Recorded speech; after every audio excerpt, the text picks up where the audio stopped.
Lyca production Subaskaran மற்றும் red rain movies தயாரிப்பில் உலகநாயகன் கமல்ஹாசன் நடிப்பில் பிரம்மாண்ட இயக்குனர் சங்கர் இயக்கத்தில் உருவாகியுள்ள இந்தியன் 2 திரைப்படம் உலகமெங்கும் உள்ள உங்கள் அபிமான திரையரங்குகளில் வெற்றிகரமாக ஓடிக்கொண்டிருக்கிறது.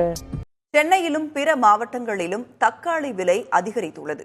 விலை எப்போது குறையும் என்பது குறித்து திண்டுக்கல் மாவட்டம் ஒட்டன்சத்திரம் சந்தை வியாபாரியிடம் செய்தியாளர் காளிராஜன் நடத்திய நேர்காணலை பார்க்கலாம். அன்றாட சமையலுக்கு மிக முக்கிய பொருளாக தக்காளி இருந்து வருகிறது. இந்த தக்காளியானது கடந்த 2 தினங்களாக வரத்துகள் கம்மியாகவே இருந்து வருகிறது. குறிப்பாக தமிழகம் முழுவதும் கடந்த சில தினங்களாக மழையின் காரணமாக தக்காளியின் வரத்து குறைந்துள்ளது. நாம் தற்போது ஒட்டன்சத்திரம் மார்க்கெட்டில் இருக்கிறோம். தென் தமிழகத்தில் மிக முக்கியமான மார்க்கெட்டாக ஒட்டன்சத்திரம் மார்க்கெட் இருக்கிறது. இங்கு தக்காளி வியாபாரம் செய்யும் ஜேபி பாண்டியன் என்பவர் நம்மோடு இருக்கிறார். தக்காளி வரத்து எதனால தற்போது குறைஞ்சிருக்கு, என்ன காரணம்?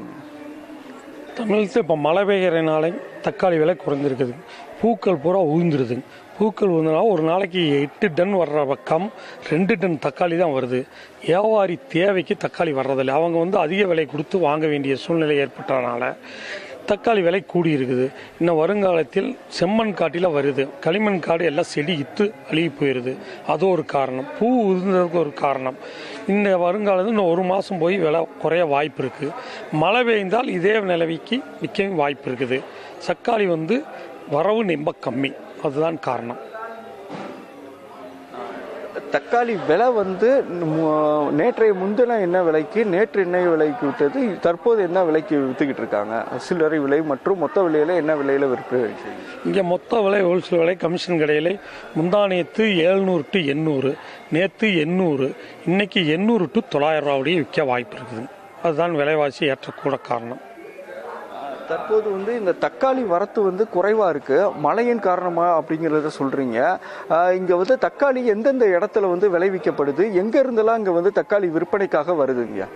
இங்கே ஒட்டன்சத்திரம் சுற்றி கிராமங்கள், அதிகம் கிராமம் இருக்குது. 50 கிராமங்கள், 50 கிலோமீட்டர் தூரத்தில் இருந்து எல்லா பக்கம் இருந்து வருகிறது. ஒட்டன்சத்திரம் சுற்றி சுற்று வட்டார கிராமத்திலிருந்து தக்காளி வரவு மிகவும் குறைவாக இருக்கிறது. அதன் காரணம்தான் இவ்வளவு விலையேற்றத்திற்கு காரணம். லைகா புரொடக்ஷன் சுபாஷ்கரன் மற்றும் ரெட் ரெயின் மூவிஸ் தயாரிப்பில் உலகநாயகன் கமல்ஹாசன் நடிப்பில் பிரம்மாண்ட இயக்குனர் சங்கர் இயக்கத்தில் உருவாகியுள்ள இந்தியன் 2 திரைப்படம் உலகமெங்கும் உள்ள உங்கள் அபிமான திரையரங்குகளில் வெற்றிகரமாக ஓடிக்கொண்டிருக்கிறது.